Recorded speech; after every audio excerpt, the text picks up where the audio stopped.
how many of you have heard about Khan Academy? All right, so just about everyone here. Have you guys, any of you using it in your classrooms? No, some haven't heard of it. Not many people are using it in their classroom. So you might have heard of the pilot program that they did this past year in the Los Altos schools. We have two of our teachers who were the initial pilot teachers who piloted Khan Academy in their classrooms. And so they're here today to talk about their experience. So I'm happy to introduce Rich and Cami. Hi, good morning. My name is Richard Julian. I am a teacher in the Los Altos School District, which is a public school district, and I teach 5th grade. And I'm entering my 2nd year in Los Altos. My name is Cami Thordarson, and I was 5th grade, going to 6th grade with the same kids this year at Santa Rita Elementary in Los Altos. So this is actually my 3rd year in California. So we're both kind of transplants from other places and expected really high tech when we got here, and we're sort of surprised when we came out to California. Went, what? So this has been an interesting experience for us with Khan Academy, and we've enjoyed it. So today we're actually going to share with you how we use Khan Academy to enhance math instruction, to differentiate learning, and improve student achievement. First, we thought it might be nice for you to see what our students thought about it. I like how it's different than the math book when everyone's doing pretty much the same level of things, and if they're like higher, then it's boring for them, and if they're like lower, they're not exactly understanding it. I used to be afraid to like tell her what I'm struggling on, and now that she can see how we're doing on the Khan Academy, it helps me feel more comfortable talking to her about what I'm having troubles with. You get to move at your own pace with it, because there are all sorts of challenging exercises and there are easy exercises. And it's really fun because you can try to get badges and you can challenge yourself and do different kinds of math. There's meteor badge, moon badge, earth badge, sun badge, and black hole badge. I didn't really remember exponents, even though I did it once. I didn't remember it very much, and then I watched the video, and now I think you got the gist of most of it. So what exactly is Khan Academy? Well, it's a complete, customized, self-paced online learning tool, and I stress tool. It actually allows our students to make use of an extensive video library, practice exercises, and access assessments from any computer with access to the web. It provides a dynamic system for getting help and custom student profile with points and badges, which helps to measure progress and incentivize. Teachers, coaches, parents, and students have unprecedented visibility into what is being focused on and learned, and it provides ability to see any student in detail, a real-time class data report, and excellent intelligence for targeted interventions. This is the official, well, not official, but one definition of blended learning. You've heard quite a bit about blended learning today already. All of the teachers that took this on at Los Altos really were already doing a lot of blended learning in our classroom because of the engagement factor. We really believe that you need to own your curriculum, not let your curriculum own you. And none of us like to teach out of a teacher's manual very often. We like to use that as a guide and go by standards, but really help kids collaborate and work together, do projects, and be able to create at home. So web-based tools have given us an opportunity to do that, to offer the kids that opportunity to take their learning outside of our classroom and be more creative with what they produce. So that blended learning model is important, not only in math, and Khan Academy has given us a tool to bring it into math, but throughout all of our curriculum that we teach. So the benefits to our students. Personalized pedagogy, which allows our students to work specifically at their own pace. It restructures our class time to allow for more collaboration, problem solving, and project-based learning. We have a constant collection of data on all of our students to inform our daily instruction. So we can basically take a look at where our kids are the night before and know coming into the next day exactly who needs help with what. The ability to continue learning despite absences due to illness or travel, which really became a very big part of our classrooms this year. So when kids are gone for a week, if their family's going on vacation or they're out for 3 days because they're ill, we don't have to worry about them missing any type of classroom time, because they can actually, and they do, keep up with what's going on. And there's an increase in student ownership of math education because it becomes so centralized and so specific to each individual student. I think all of our kids just fell in love with math this year because of Khan Academy. I mean, we hope that we're good math teachers and that they love math anyway, but I think every student felt some measure of success after a short time on Khan Academy that they didn't have before, even my really low kids. And that was really important to me, that engagement and that. I mean, every time they'd put up a new module, you'd think it was Christmas in our room. It was like a gift, oh my gosh. So they were so excited. So we'll walk you through briefly what a little bit of the mechanics. I think most of you have looked at Khan Academy. This is the student dashboard, and they get a knowledge map of the different exercises that they can see and kind of map their progress. The exercises look like this. If you played at all in Khan Academy, you saw some of this yourself. So they have a problem. Some of the problems are open-ended. Some of them are multiple choice. They have videos that they can go to that are highlighted in blue up there. So if they're stuck or they'd like more information, the videos that apply to that strand are listed right there. And also they can get a hint. And that actually is a really key part for my kids. I had a student who was really struggling with multiplication, like 4x3 multiplication, and she couldn't figure out where her error was, why she couldn't get to the right answer. So we worked going through problem after problem, using the hints and looking at her work and looking at where she was falling apart. Was it her facts? Was it organization? Where was it? And it took some time, but she learned how to kind of guide herself through that process and figure out where her errors were and correct it. And then she started finding success. And that was a huge hurdle for her. It was a woohoo moment for us. This is a teacher dashboard. So if we look at our class, you can see all of our students are listed on the left, along with all of the exercises across the top. Green means that they have completed that module. Blue means that they have either not started it or maybe have done just a couple of problems. And red means they're struggling. So I think it's if they've done over 30 with a certain percentage rate that they're missing, that turns red, and then you can target that specific child in that exercise. Sure. I know you have a very limited time, but somewhere in there you talked about collaboration, and I haven't heard anything in the... We're getting to that part. Exercise progress, again, this is what the student sees as well as myself. I can pull up an individual student, look at that exercise chart, see what they've accomplished. They have all of this same data too. This is a chart that we both get on an individual kid.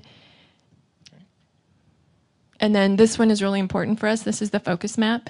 And when we're goal setting, this is an important map for kids to look at. It shows me what they've done, where their focus has been for the week. If their goal was to pass multiplication 4 and I look on there and I don't see multiplication 4 in their focus map for the week, then we have to have a discussion about why we don't see that on there. And so we teach them to read this data and figure out how to set goals and analyze that data. So these are the misconceptions, and we've actually run into,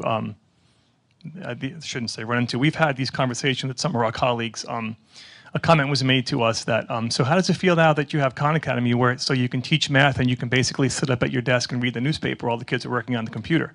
And that's what most people think that Khan Academy is. Well, it's not that at all, actually, because as I mentioned earlier, it is a tool for us to use within our classroom setting. It appears that all the math instruction just becomes drill and kill, drill and kill, drill and kill, and we're not involved whatsoever, and that's not the case at all either. Goal setting. This is some of the ways we use Khan Academy. The kids write goals every Monday. They look at their data. They decide what they set 2 or 3 goals that are manageable for them. They turn those cards in. I'll go through them, have a conversation one-on-one with them throughout the week to see how they're doing on their goals. The biggest part is the reflection piece, though, at the end when we reach the following Monday and they look back to see, did they make their goal? If not, why? So we really spend a lot of time in that reflection piece. And then it's another way for us to kind of key parents into the conversation too, and they can we send those goal cards home, and parents can talk to kids about what they've been doing in class. Yeah, I think one of the big parts of this also is that we actually take time to teach our kids how to read the data. We sit them in front of all of those different pieces. We only shared a few of them with you, but there's a lot more that we have at our disposal. So we actually teach the kids how to look at that data and what it actually means to them, which of course helps them set their weekly goals. Okay, so throughout the week, somebody had said to me, so what does it look like now? And I said, gosh, I can't even answer that because it never looks the same at any given week and possibly any given day. Students are working, as we said, on goals at their own pace. What naturally developed this year were actually students began peer tutoring. So naturally getting out of their chairs and walking around to each other, and then just began to help one another, which was an incredible thing for a teacher to actually observe. That just was something that blossomed, which I didn't actually expect to. You will see if you were in our classrooms, we generally circle the room with an iPad and we're looking at the student real-time data as the kids are working, and that's where we can intervene immediately if we see an issue. And again, as I mentioned earlier, we can analyze the data nightly to inform our instruction the following day. We flexibly group kids by needs, so we might say, okay, these 6 students over here are struggling with adding and subtracting fractions, so let me call them over to the table. I can work with them in a small group to actually find out what their misconceptions are about about the mathematics, and then in turn intervene and help. So those types of groups change all the time depending on need. And then we've got an infusion of project-based and relevant learning opportunities where the kids can actually take what they're learning through Khan Academy, through us, and then apply it to those opportunities. Yeah, when kids are working on Khan in our classrooms, it's not quiet. It's noisy. Kids are out of their seats. They're huddled. 3 or 4 kids will be around one computer talking about whatever they're doing, and or somebody's showing somebody how to do something. They're working together. It's very collaborative. Just a few pieces of student work that we brought with us. This is the project-based learning opportunities that we provided for them. The one on your left was a project where they had to design a tile floor. They had parameters that they had to work within. They had to figure out the cost of tile, how much the job would be, and they had to give an estimate to us.